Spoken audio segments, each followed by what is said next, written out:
ರಾಷ್ಟ್ರೀಯ ಜಾಗತಿಕ ಮನ್ನಣೆ ಪಡೆದಿರುವ ಬೇಲೂರು ಪಟ್ಟಣವನ್ನು ಸ್ವಚ್ಛತೆಯಿಂದ ಇಡಲು ಸಾರ್ವಜನಿಕರು ಎಲ್ಲೆಂದರಲ್ಲಿ ಕಸ ಹಾಕುವುದು ಮತ್ತು ಅತಿಯಾಗಿ ಪ್ಲಾಸ್ಟಿಕ್ ಬಳಕೆ ಮಾಡುವುದನ್ನು ಪುರಸಭೆಯಿಂದ ನಿಷೇಧಿಸಿದ ಹಿನ್ನೆಲೆಯಲ್ಲಿ ಪುರಸಭಾ ಸ್ವಚ್ಛತಾ ಕಾರ್ಯಕ್ಕೆ ಜನರು ಸಹಕಾರ ನೀಡಬೇಕು ಮತ್ತು ಎಲ್ಲೆಂದರಲ್ಲಿ ಕಸ ಹಾಗೂ ಪ್ಲಾಸ್ಟಿಕ್ ಬಳಕೆ ಕಂಡುಬಂದರೆ ದಂಡ ಹಾಕುವುದು ಖಚಿತವೆಂದು ಬೇಲೂರು ಪುರಸಭಾ ಅಧ್ಯಕ್ಷ ಎಆರ್ ಅಶೋಕ್ ಎಚ್ಚರಿಕೆ ನೀಡಿದರು. ಪಟ್ಟಣದ ಹೃದಯ ಭಾಗದಲ್ಲಿನ ಪುರಸಭಾ ಕಚೇರಿ ಮುಂಭಾಗದ ನೂತನವಾಗಿ ಖರೀದಿಸಿ ಸ್ವಚ್ಛತೆಗೆ ಟ್ರ್ಯಾಕ್ಟರ್ ಮತ್ತು ಆಟೋ ಟಿಪ್ಪರ್ಗಳಿಗೆ ಚಾಲನೆ ನೀಡಿದ ಬಳಿಕ ಸುದ್ದಿಗಾರರೊಂದಿಗೆ ಮಾತನಾಡಿದ ಅವರು, ವಿಶ್ವವಿಖ್ಯಾತ ಬೇಲೂರು ಈಗಾಗಲೇ ವಿಶ್ವ ಪಾರಂಪರಿಕ ಪಟ್ಟಿಗೆ ಸೇರ್ಪಡೆಯಾಗುವ ಮೂಲಕ ಜಾಗತಿಕ ಮನ್ನಣೆ ದೊರೆತಿದೆ. ಈ ಕಾರಣದಿಂದ ದೇಶ ವಿದೇಶಗಳಿಂದ ಪ್ರವಾಸಿಗರು ಮತ್ತು ಚನ್ನಕೇಶವನ ಭಕ್ತರು ಹೆಚ್ಚಿನ ಸಂಖ್ಯೆಯಲ್ಲಿ ಬೇಲೂರಿಗೆ ಆಗಮಿಸುತ್ತಿದ್ದಾರೆ.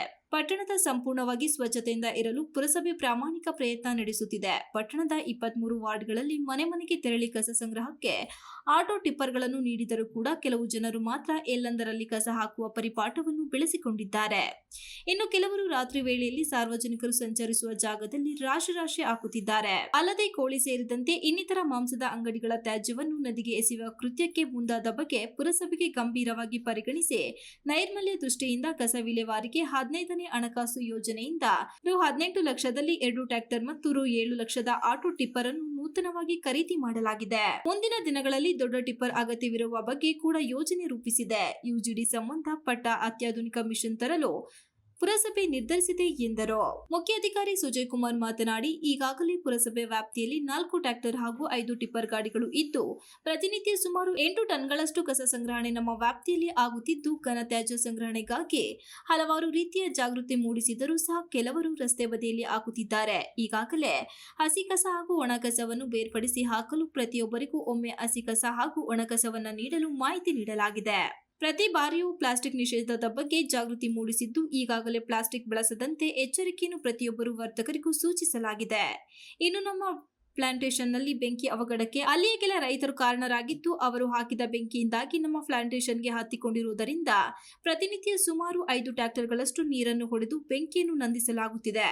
ಈಗಾಗಲೇ ಅಲ್ಲಿಯೂ ಸಹ ಸಂಬಂಧಪಟ್ಟ ಅಧಿಕಾರಿಗಳ ಜೊತೆ ಹೋಗಿ ಚರ್ಚಿಸಿದ್ದು, ನಮ್ಮ ಪ್ಲಾಂಟೇಶನ್ನಲ್ಲಿ ಗೊಬ್ಬರ ತಯಾರಿಸುತ್ತಿದ್ದು ರೈತರಿಗೆ ಮಾರಾಟ ಮಾಡಲಾಗುತ್ತಿದೆ ಎಂದರು.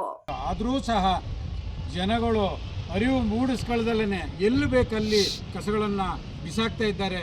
ಆದ್ದರಿಂದ ನಾನು ಚೀಫ್ ಆಫೀಸರ್ ಮತ್ತು AEE ಮಂಜುನಾಥರನ್ನು ಕರೆಸ್ಕೊಂಡು ಮೊನ್ನೆ ಇನ್ನೂ ಮತ್ತೊಂದು ಟಿಪ್ಪರ್ ಅವಶ್ಯಕತೆ ಇದೆ, ನಮಗೆ ತುಂಬ ಕಸನ ಅಲ್ಲಿ ಇಲ್ಲಿ ಹಾಕ್ತಿದ್ದಾರೆ ಅಂತ ಕೇಳ್ಕೊಂಡಾಗ ಇನ್ನೇನು 1 ತಿಂಗಳು 2 ತಿಂಗಳಲ್ಲಿ ಒಂದು ಟಿಪ್ಪರ್ ತರಿಸುವಂಥ ವ್ಯವಸ್ಥೆನೂ ಸಹ ನಾವು ಪುರಸಭಾ ವತಿಯಿಂದ ಮಾಡ್ತಿದ್ದೇವೆ. ಬೇಲೂರಿಗೆ ಬೇಕಾದಂಥ ಸ್ವಚ್ಛತೆಗೋಸ್ಕರ ಏನು ಬೇಕಾದರೂ ನಾವು ಮಾಡ್ತೀವಿ ಅಂತ ಈ ಒಂದು ಸಂದರ್ಭದಲ್ಲಿ ಹೇಳ್ತಿದ್ವಿ. ಅದೇ ರೀತಿ ಇನ್ನೊಂದು ಸಕ್ಕಿಂಗ್ ಮಿಷಿನ್ ಸಹ 10 ಲಕ್ಷದ ವೆಚ್ಚದಲ್ಲಿ ಆ ಮಿಷನ್ನು ಸಹ ಬೇಲೂರಿಗೆ ಇನ್ನೇನು ಕೆಲವೇ ದಿನಗಳಲ್ಲಿ ಬರುತ್ತೆ ಅಂತ ಈ ಒಂದು ಸಂದರ್ಭದಲ್ಲಿ ತಮಗೆ ತಿಳಿಸಲು ನಾನು ಇಚ್ಛೆ ಪಡುತ್ತೇನೆ. ಸರಿ, ಒಟ್ಟು ಎಷ್ಟು ಟ್ರ್ಯಾಕ್ಟರ್? ಇವಾಗ ನಮ್ಮಲ್ಲಿ ಹೊಸದಾಗಿ 2 ಟ್ರ್ಯಾಕ್ಟರ್ ಬಂದಿದೆ ಮತ್ತು ಈ ಹಳೆ 2 ಟ್ರ್ಯಾಕ್ಟರ್ ಇತ್ತು. ಸೊ ಈಗ ಅದರಿಂದ ತಾತ್ಕಾಲಿಕ ಸಾಕು ಅಂತ ಅನಿಸುತ್ತೆ. ಮುಂದೆ ಇನ್ನು 4 ಟ್ರ್ಯಾಕ್ಟರ್, ಟಿಪ್ಪರ್ 4 ಟ್ರ್ಯಾಕ್ಟರ್, ಇದು ಸೇರಿ 4 ಆಟೋ ಟಿಪ್ಪರ್ ಇತ್ತು. ಇದೊಂದು ಹೊಸದಾಗಿ ಬಂದಿದೆ. ಈಗ ಟೋಟಲ್ ಆಗಿ 5 ಆಟೋ ಟಿಪ್ಪರ್ ಸಾಕು. ಎಷ್ಟು ಕಸ ಇಲ್ಲಿ ಟೋಟಲ್ ಆಗಿ 8 ಟನ್ ಕಸ ಸಂಗ್ರಹಣೆ ಆಗುತ್ತೆ. ಪ್ರತಿನಿತ್ಯ 8 ಟನ್ ಕಸ ಸಂಗ್ರಹಣೆ ಆಗುತ್ತೆ. ಅದನ್ನು ಕೂಡ ಸೈಂಟಿಫಿಕ್ ಆಗಿ ವಿಲೇವಾರಿ ಮಾಡೋಕ್ಕೆ ಎಲ್ಲ ಥರ ಕ್ರಮ ತೊಗೊಂಡಿದ್ದೀವಿ. ನಮ್ಮ ಹೆಸರಲ್ಲೂ ಯಾರ್ಡಲ್ಲೂ ಕೂಡ ಪ್ರತಿನಿತ್ಯ ಅದೇನು ಕಸ ಬರುತ್ತೆ ಅದನ್ನು ಕೂಡ ಹಸಿ ಕಸ, ಒಣ ಕಸ ಮತ್ತು ಎಲ್ಲರೂ ಪ್ಲಾಸ್ಟಿಕ್ ಬಾಟಲ್ ವೇಸ್ಟು ಎಲ್ಲನೂ ಕೂಡ ಸೆಗ್ರಿಗೇಟ್ ಮಾಡಿ ಮುಂದಿನ ದಿನಗಳಲ್ಲಿ ಗೊಬ್ಬರನೂ ಕೂಡ ಮಾಡ್ತಾಯಿದ್ದೀವಿ. ತಾವುಗಳು ಅಷ್ಟೇ ಯಾರು ಕೂಡ ಗೊಬ್ಬರ ಬೇಕಿದ್ದರೂ ಸಮೇತ ಅಲ್ಲಿಗೆ ನಮ್ಮ ಯಾರ್ಡಿಗೆ ವಿಸಿಟ್ ಮಾಡಿ ಅದನ್ನು ಪರ್ ಕೆಜಿ 5 ರೂಪಾಯಿ ನನಗೆ ಕೊಡ್ತಾವೆ. ಈ ಸಂದರ್ಭದಲ್ಲಿ ಪುರಸಭಾ ಸದಸ್ಯರಾದ ಜಮಾಲುದ್ದೀನ್, ಜಗದೀಶ್, ಅಶೋಕ್ ಸೇರಿದಂತೆ ಸಿಬ್ಬಂದಿಗಳು ಹಾಜರಿದ್ದರು. Ganesh, TV 46 Malenadu news, Belur.